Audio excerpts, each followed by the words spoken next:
Самая масштабная атака на Россию, двое погибших и десятки раненых.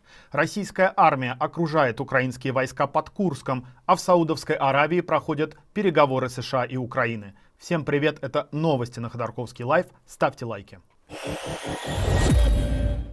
В ночь на 11 марта Украина нанесла самый крупный с начала войны удар беспилотниками по России.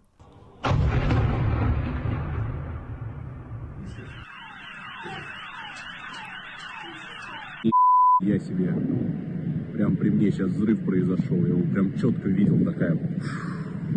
Это что такое? Там горело, да? Ни хрена себе дырку сделали.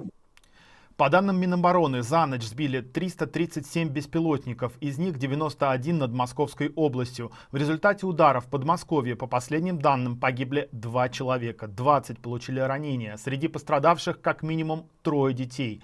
Главной целью атаки стал столичный регион. В Домодедове обломки дрона упали на парковку Мираторга и вызвали пожар. Погиб охранник, 2 сотрудников предприятия получили ранения. Их доставили в больницу. Огонь уничтожил 20 автомобилей.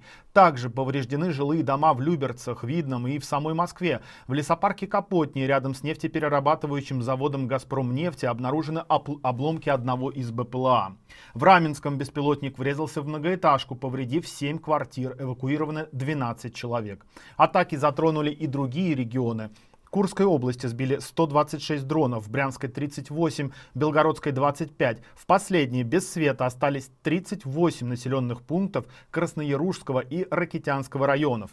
Удары также пришлись по Рязанской, Калужской, Липецкой, Орловской, Воронежской и Нижегородской областям.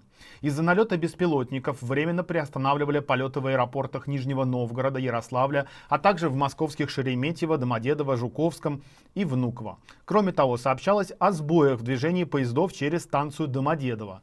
Губернатор Московской области Андрей Воробьев пообещал семьям погибших по 1 миллиону рублей, а пострадавшим, в зависимости от тяжести травм, от 100 до 500 тысяч рублей. Ранее самой масштабной атакой дронов для России был удар 14 января, когда было сбито 180 беспилотников, а для Украины 23 февраля, когда зафиксировали 267 российских дронов. Следственный комитет уже возбудил уголовное дело о теракте. В Госдуме призвали дать отпор противнику Орешникам, ну а МИД России не упустит шанс показать генсеку ОБСЕ последствия атаки, раз уж он оказался в Москве. Тем временем российская армия окружает украинские войска под Курском. Газета «Вашингтон-Пост» пишет со ссылкой на несколько источников, что после приостановки американской военной помощи Украина сталкивается с серьезными трудностями на фронте. Это же касается Курской области, где ВСУ все еще контролирует около 300 квадратных километров российской территории. По данным журналистов, путинским войскам удалось перекрыть украинцам маршруты снабжения.